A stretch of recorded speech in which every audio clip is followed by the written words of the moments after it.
Our investigation started 2 years ago. Darul Uloom Islamic High School in Birmingham is a full-time independent secondary school, inspected by government-approved teams. It's required to teach tolerance and respect for other religions.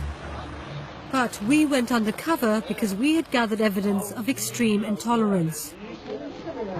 Our reporter started here as a volunteer. He was allowed to sit in on some lessons like maths, but they wouldn't let him into their Islamic classes. So in July last year, he went into one of the rooms where we'd heard they teach Islamic studies. And he left a hidden camera there.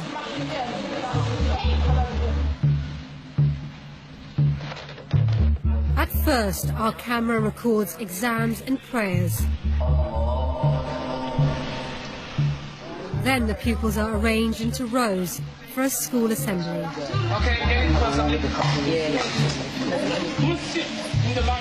The speaker addresses all the pupils aged 11 and upwards. He starts by talking about people who worship ridiculous things. But there are some people in the world who decide not to use the intellect. They are happy worshipping idols, just worship the parents. It's Hindus, isn't it? Like the Hindus don't worship the parents.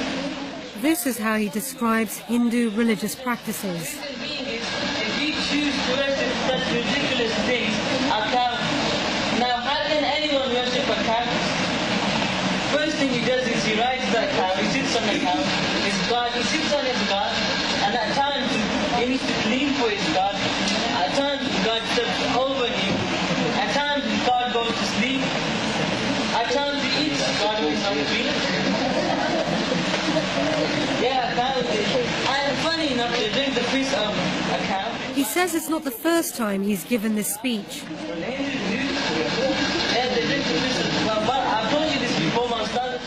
In 2009, government-approved inspectors praised the school for its interfaith teaching, saying, "Pupils learn about the beliefs and practices of other faiths and are taught to show respect to other world religions." It seems the inspectors weren't aware of teaching like this. This is how British children are being taught to read the Quran. In a Muslim faith school in the north of England. Here's what 11-year-old Muslim children are being taught about non-Muslims in a full-time secondary school. And what they're told about other Muslims. A person who's got less than a physical beard, then you should stay away from him the same way you stay away from a serpent or a snake.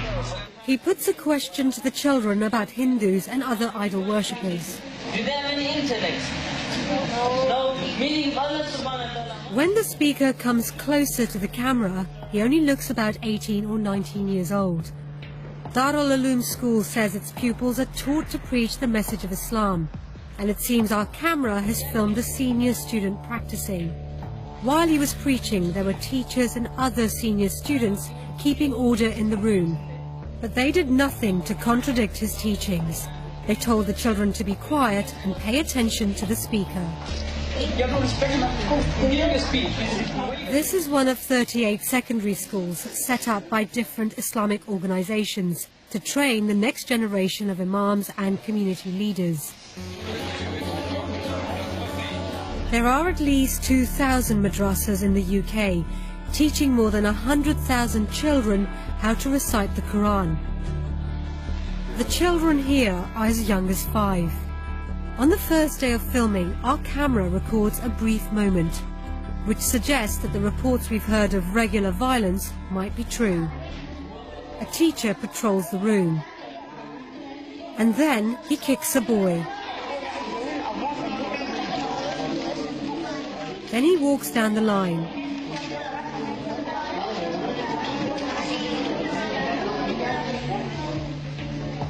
That was all we managed to film in the summer, and both schools broke up for the holidays.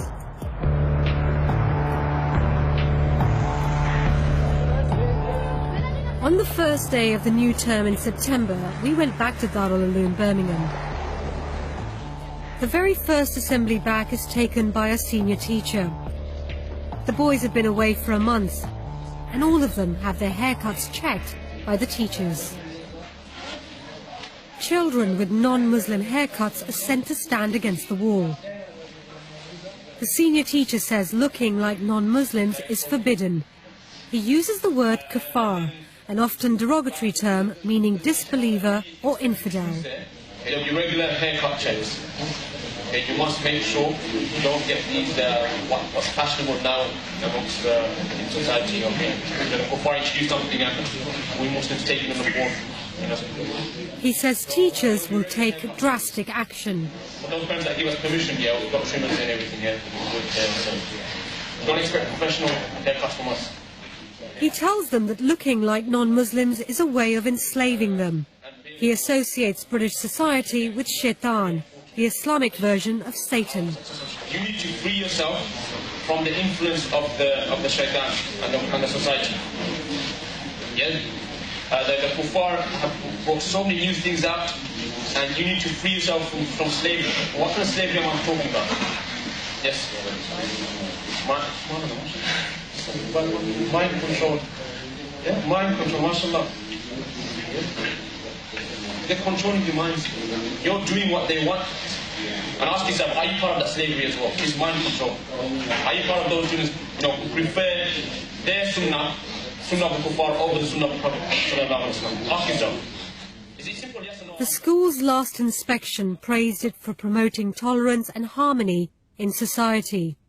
But in this assembly, the teacher tells the boys they should hate the sinful nature of non-Muslim society. You're not like the non-Muslim out there, all that evil you see on the streets. People not wearing hijab properly, people smoking, people walking like they got something stuck in their hands. Yeah, these kind of things. Yeah, you should hate it. They should hate walking down that street. This is a prestigious school.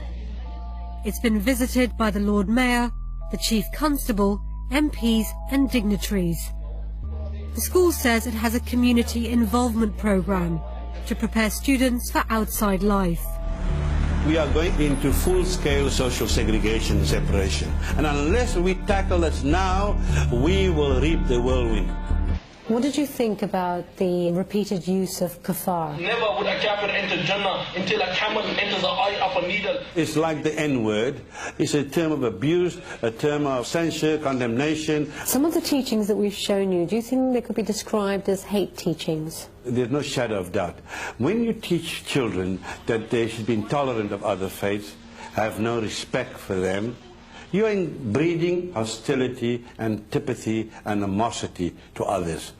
If that's not hate,